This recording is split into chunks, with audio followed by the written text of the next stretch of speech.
Perkenalkan, nama saya Rosalinda Yohana Lumintang dengan akhir NIM 468. Di sini saya akan membahas tentang konsep dasar konflik. Konflik adalah bagian alami dari kehidupan sosial manusia yang muncul ketika terdapat pertentangan, kepentingan, gagasan, atau nilai antara dua pihak atau lebih yang dapat menimbulkan ketegangan, persaingan, bahkan pertentangan terbuka. Menurut Lewis Althusser, konflik merupakan proses sosial di mana dua orang atau lebih berusaha menyingkirkan pihak lain dengan cara menghancurkan, merugikan, atau menetralkan lawannya.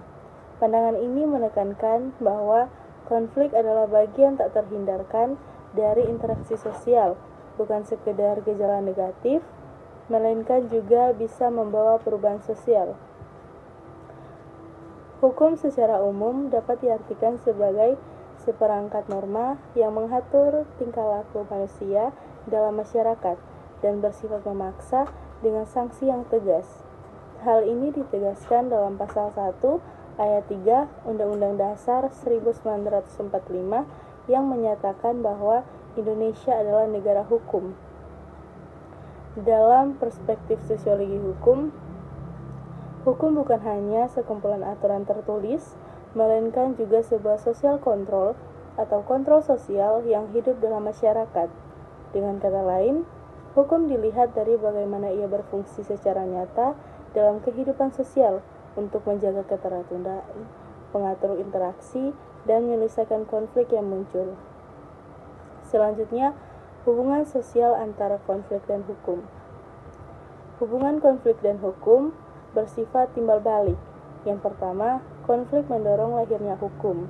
Masyarakat itu membutuhkan aturan hukum untuk mengatur perilaku sosial agar benturan tidak berujung pada kekacauan. Kedua, hukum itu berfungsi sebagai mekanisme formal untuk mengatur dan menyelesaikan konflik yang muncul.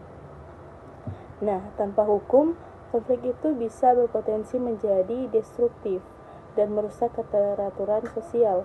Dengan hukum juga, konflik bisa diarahkan menjadi konstruktif, yakni untuk menjadi sarana evaluasi dan pendorong perubahan sosial yang lebih adil. Contohnya itu adalah konflik agraria antara masyarakat dengan perusahaan perkebunan yang mendorong lahirnya Undang-Undang Nomor 5 Tahun 1960 tentang pokok agraria. Undang-undang ini dibuat untuk mengatur kepemilikan dan pemanfaatan tanah di Indonesia agar lebih adil serta mengurangi potensi konflik lahan. Selanjutnya, mekanisme penyelesaian konflik. Penyelesaian konflik di Indonesia dapat ditempuh melalui jalur formal dan non-formal. Yang pertama, mekanisme formal, otoritas melalui pengadilan.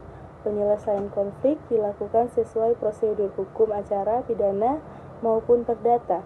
Dasar hukumnya itu adalah KUHP Perdata, KUHP, serta Undang-Undang Nomor 48 Tahun 2009 tentang kekuasaan kehakiman.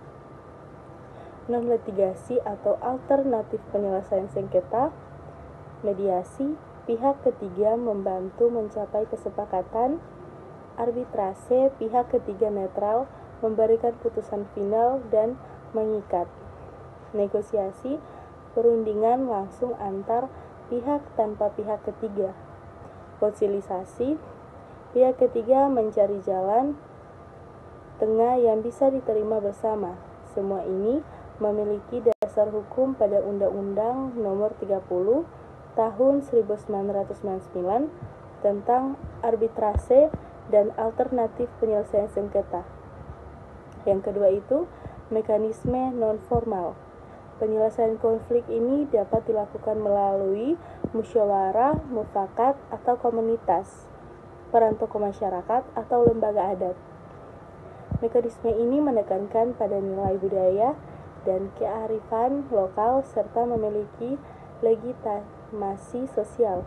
Hal ini sesuai dengan pasal 18B ayat 2 Undang-Undang Dasar 1945 yang mengakui keberadaan masyarakat hukum adat beserta hak tradisionalnya sepanjang masih hidup dan sesuai perkembangan zaman. Mekanisme non-formal biasanya lebih diterima oleh masyarakat karena mampu menjaga harmoni sosial dan menciptakan perdamaian yang lebih berkelanjutan. Selanjutnya, teori penyelesaian konflik dalam sosiologi hukum. Beberapa teori sosiologi hukum memberikan perspektif berbeda dalam melihat penyelesaian konflik. Yang pertama itu, teori konsensus. Hukum berfungsi menjaga solidaritas sosial. Konflik dianggap sebagai penyimpangan yang harus dikembalikan pada keteraturan. Dengan demikian, penyelesaian konflik menekankan pada pemulihan keteraturan sosial. Yang kedua itu teori konflik. Hukum dilihat sebagai alat kelas yang berkuasa. Konflik sosial dianggap tidak terhindarkan karena adanya ketidakadilan dalam distribusi kekuasaan maupun sumber daya. Dalam perspektif ini, penyelesaian konflik seringkali mencerminkan dominasi kelompok kuat atas kelompok lemah. Yang ketiga ada teori pluralisme hukum. Penyelesaian konflik tidak hanya melalui hukum negara, tetapi juga melalui sistem hukum lain seperti hukum adat, hukum agama, dan norma sosial. Dalam masyarakat menjemuk seperti Indonesia, pluralisme hukum menjadi kenyataan yang tidak dapat diabaikan. Yang keempat itu teori restoratif justice. Teori ini menekankan pada pemulihan hubungan antara pihak yang berkonflik, bukan semata-mata pada penghukuman. Pendekatan ini kini mulai diterapkan di Indonesia. Salah satunya dengan lahirnya Peraturan Kapolri Nomor 8 Tahun 2021 tentang penanganan tindak pidana.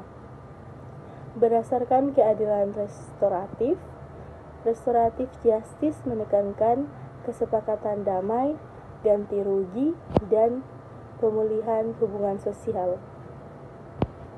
Kita masuk ke dalam studi kasus konflik agraria di Mesuji, Lampung pada tahun 2011. Pada tahun 2011 terjadi konflik agraria antara masyarakat dengan perusahaan perkebunan di Mesuji. Konflik ini dipicu oleh perebutan lahan, memunculkan aksi protes dari masyarakat. Konflik kemudian bereskalasi menjadi bentrokan fisik yang menyebabkan jatuhnya korban jiwa. Pemerintah turun tangan melalui mediasi dan penegakan hukum terhadap pelaku kekerasan. Namun, dalam perspektif sosiologi hukum, penyelesaian yang hanya mengandalkan hukum positif tidak cukup efektif. Mediasi adat dan pendekatan sosial budaya terbukti lebih mampu menciptakan perdamaian jangka panjang. Mekanisme non-formal seperti musyawarah adat dapat mengembalikan harmoni sosial karena menyentuh aspek kultural dan emosional masyarakat yang sering tidak terjangkau oleh jalur hukum formal. Kita masuk ke dalam kesimpulan. Yang pertama, konflik merupakan bagian alami dari kehidupan sosial yang muncul karena perbedaan kepentingan, nilai, dan kebutuhan dalam masyarakat. Yang kedua, hukum itu berfungsi sebagai sarana pengendalian sosial untuk menjaga keteraturan dan menyelesaikan konflik agar tidak menimbulkan kekacauan. Dan yang ketiga itu, mekanisme penyelesaian konflik dapat ditempuh melalui jalur formal, litigasi, dan non-litigasi, maupun non-formal, musyawarah adat, tokoh masyarakat. Yang keempat, teori sosiologi hukum menjelaskan penyelesaian konflik dengan perspektif berbeda. Konsensus menekankan solidaritas. Konflik menyoroti dominasi, pluralisme hukum melihat keberagaman sistem hukum.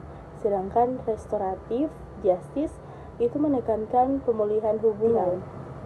Nah, kita masuk ke dalam studi kasus konflik agraria di Mesuji, Lampung pada tahun 2011. pada tahun 2011 terjadi konflik agraria antara masyarakat dengan perusahaan perkebunan di Mesuji.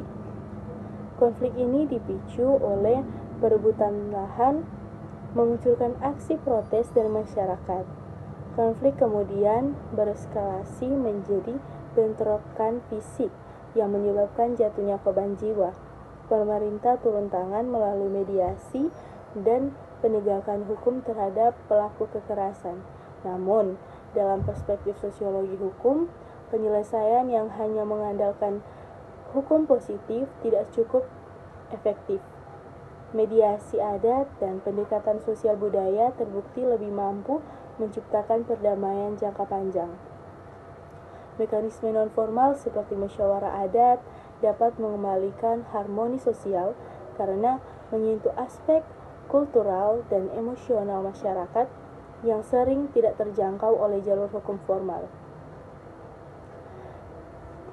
Kita masuk ke dalam kesimpulan. Yang pertama, konflik merupakan bagian alami dari kehidupan sosial yang muncul karena perbedaan kepentingan, nilai, dan kebutuhan dalam masyarakat. Yang kedua, hukum itu berfungsi sebagai sarana pengendalian sosial untuk menjaga keteraturan dan menyelesaikan konflik agar tidak menimbulkan kekacauan. Dan yang ketiga itu, mekanisme penyelesaian konflik dapat ditempuh melalui jalur formal, litigasi dan non-litigasi, maupun non-formal, musyawarah adat, tokoh masyarakat. Yang keempat, teori sosiologi hukum menjelaskan penyelesaian konflik dengan perspektif berbeda. Konsensus menekankan solidaritas. Konflik menyoroti dominasi, pluralisme hukum melihat keberagaman sistem hukum, sedangkan restoratif justice itu menekankan pemulihan hubungan. Nah, dan yang terakhir itu atau yang kelima, studi kasus.